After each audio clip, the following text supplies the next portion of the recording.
Hello and welcome to Bright Wings, children's books to make the heart soar.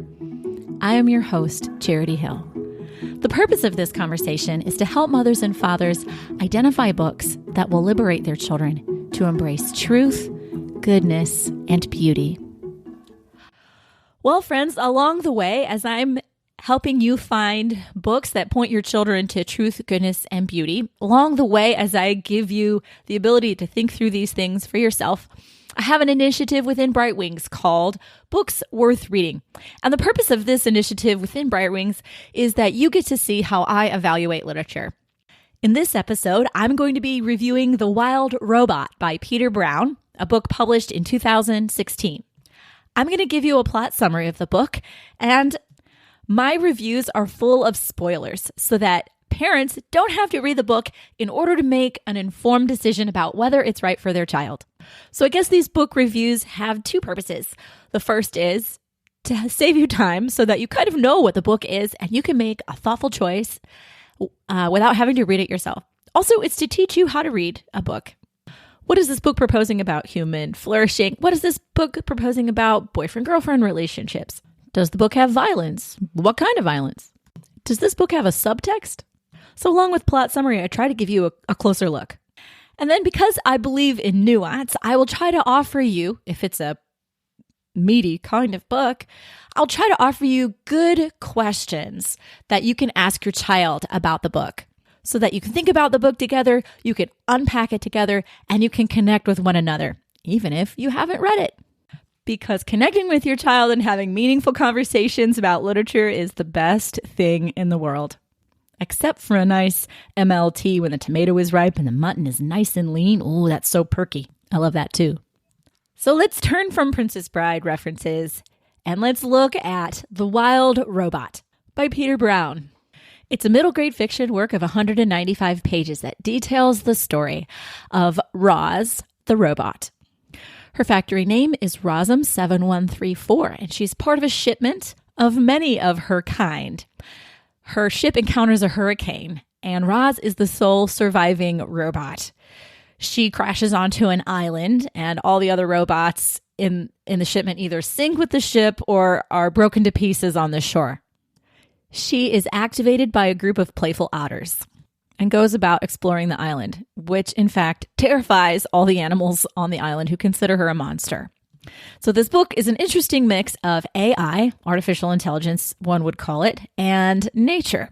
So Roz takes in the environment and data around her, and the author proposes that she adapts to her environment. She stores data that more closely is more adequate to her inputs and to her environment. Roz's story is the story of how the robot overcomes the harshness of the animal's resistance and animosity to her. She's been programmed for helpfulness and peace, and so she doesn't have any aggression towards the animals and always diffuses, when she's attacked, she always diffuses the situation peacefully.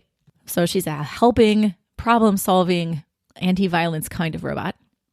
And the story is very interesting in how Roz overcomes these hardships of the animal's fearfulness and resistance to her, and how she, as a quote-unquote learning robot, end quote, becomes more and more adequate to her environment, more and more wild, more, in a certain sense, natural.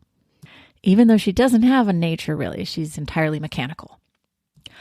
Along the way, as Roz is living on this island, she accidentally causes a rock slide which kills some geese. There's one surviving egg, which she starts to care for, and out of this egg hatches a gosling that she names Brightwing.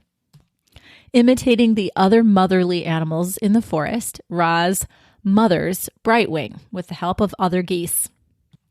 Roz also helps the animals on the island to survive a bitter winter by building them shelters and helping to heat them with fire. When Roz hosts a wild celebration, her bonfire attracts the attention of some reconnaissance robots flying an airplane overhead, and they come to the island to try to take back Roz. They think that she's defective, and they're going to bring Roz to the factory where she can be refurbished and then sold. We know from this, FYI, that this story is set in a sort of futuristic time. There's a great battle. Some of the animals actually give their lives to defend Roz. And at the end, Roz is just a trunk and a head. I think her arms and legs have been lost. She realizes that more robots will be sent to collect her. And so to protect her friends, she gives herself up. I would say all in all, Peter Brown has written quite an interesting, delightful, and very imaginative book. It's a complicated idea to put into text. A robot, a very unnatural thing, set into an island that's absolutely wild, an island that's untouched by any human habitation. And Mr. Brown imagines this in quite a lot of detail. He does a lot of good integration of imagining how a so-called learning robot could acquire information and so-called adapt to its environment. Wow, who could have thunk, right? I mean, what an interesting concept. Throwing two such unlike things into the same story. I also appreciate that he doesn't stint on the fact that wild animals are wild. So even when Roz is sheltering predators and prey in the same winter shelter, sometimes the predators and the prey leave to go find food. And sometimes, the book mentions, one or the other of them doesn't come back. So in the shelter, there was a rule of not eating anybody, but outside of the shelter, the game was on. I appreciate the honesty of that. To enter into a little bit of my critique of the book, Brown mixes this kind of realism with a lot of anthropomorphization. That is to say, a lot of making animals like people and robots like people. So Roz, who as a robot you think would be a fairly cold and unsympathetic figure, Brown is able to create her into being, did I say creature? She's almost a creature. He makes her very warm. There's no mistaking the fact that he calls Roz a she, right? That's the pronoun that we associate most with warmth and nurturing and sympathy. In a certain sense, he had to give Roz a pronoun, and he had to give her the softest pronoun. He couldn't call Roz it because that wouldn't generate enough empathy with the readers, it seems. So let me say that I found the book quite disarming. From the outset, I was hesitant about this mix of mechanical and natural. But I think Peter Brown's The Wild Robot gives our children a lot of food for thought, if we can open up the conversation. Roz works very hard to maintain peace, promote, public good. She weathers hardships. She sturdily nurtures her gosling Brightwing. It's a very hearty, outdoorsy book, and it's sort of no surprise that it's really liked by boys, but it's definitely a boy and girl book. But here's where I want to enter into some of the deeper questions that are alluded to by such a story. And I would love it if you mothers and fathers would reflect with me on these things. The first thing that I want to think about is our obsession with making inanimate things animate. Our obsession with making inanimate things alive. Our current modern or postmodern world vacillates between this, I think, and then the vicious reduction of natural things to simply chemical processes, to mechanical processes. What do I mean by this? I mean that we want a clinking conglomeration of stainless steel and plastic wires and computer chips to become alive. We want it to be a thinking thing. But meanwhile, we reduce the sprint of a cheetah to its physics and the kiss between spouses to be the outworkings of the selfish gene and its chemical processes. You see what I'm saying? We have to sidestep both of these. Overall, I think The Wild Robot is a pretty innocent, pretty creative book. It doesn't even realize, probably, that it's raising an age-old philosophical question. And that question is, what is the difference between a living and a non-living thing? Another story raises this question and its implications. In The Mysterious Benedict Society, what is the difference between the violet on Mr. Benedict's desk and the violet on Mr. Curtin's desk? One is alive and in need of water, incidentally, and the other is fake. When my husband would teach philosophy, he would bring a whole lot of different objects to his classroom, his university classroom, and spread them out on the podium or the platform or the table where he was teaching, he would spread them out, whole lot of stuff, and they would talk about the difference between non-living things. And so the students would observe, well, it can't actually be material that's the difference between living and non-living things, because both living and non-living things have stuff. In fact, families, you could have the most interesting science class or philosophy of science class yourself right at home by doing the same thing with your children. There is a difference between living and non-living things, and the wild robot does a very good job of being curious about this question.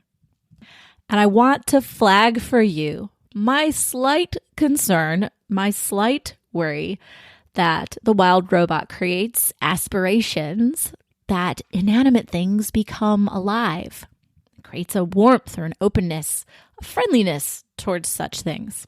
Is this any different than the joy we have in unicorns, Mrs. Hill? Well, I would answer, I think there's a difference because horses are already alive.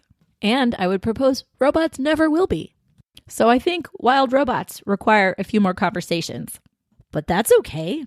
Those conversations are worth having. What are some other notions that the wild robot raises?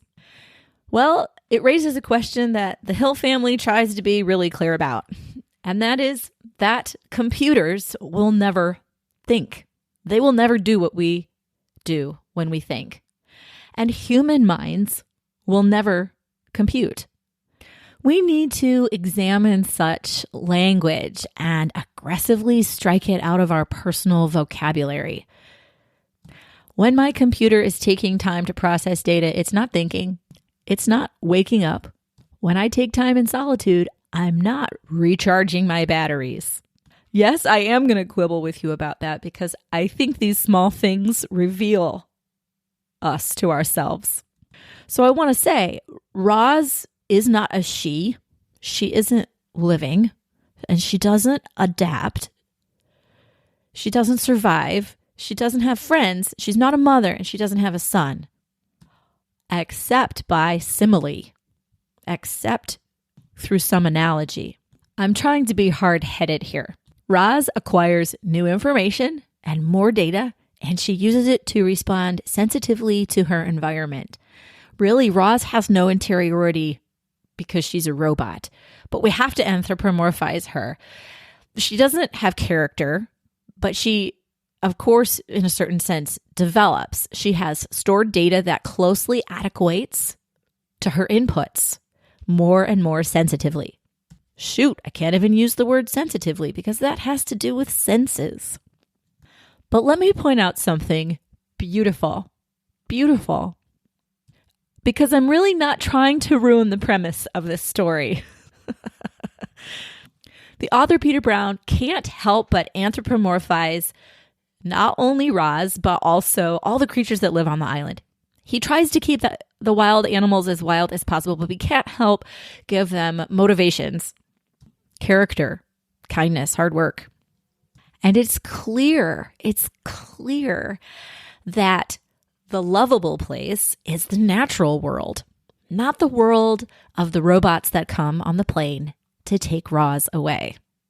The wild island is really the place where our heart is in this book and not in the fields being maintained by robots on the mainland. Roz was programmed with a receptivity to learning, to becoming more and more adequate to her environment. And that is a quote-unquote programming that is more like a natural thing. So the more and more closely Roz takes the natural world as her model, the more and more she develops what I would call character. The more and more she develops interiority, the interiority that more closely resembles a creature, a created thing, a natural thing, than that of a machine. And it's because she's being more and more adequate to the wild environment that she becomes more and more character. She develops kind of motivations and almost emotions. She becomes quite heroic. And probably we like her best of all the characters on the island. We find her the most sympathetic because she is as close to nature as can be, and yet she is somewhat distinct from nature. We find her the most sympathetic character and far more sympathetic than the violent robots who come to take her back to be refurbished. Why do we have this sympathy for Roz? Why is she the most sympathetic character? I think it's because humans are closer to animals, closer to the natural world than we are to the mechanical world. That's why I would still describe Roz and the wild animals on the island as warm. And my response to the reconnaissance robots that come to collect Roz, as my response is repugnance to them. The Wild Robot, marvelous little book at 195 pages. It gives you the opportunity to have conversations with your child about what is the difference between a living and a non-living thing. What is a better model for what it means to be human? The mechanical or the natural? What's the difference between a living violet and a non-living violet? What's the difference between Roz and the reconnaissance robots? Do computers think? Do our minds compute? What would it be like to crash on an island the way Roz does? Do you think it would be easier for you than it was for Roz, or harder? Why would it be easier? Why would it be harder? So many very interesting questions to talk about with your child. I hope this review of The Wild Robot by Peter Brown has helped you decide whether this book is a book worth reading.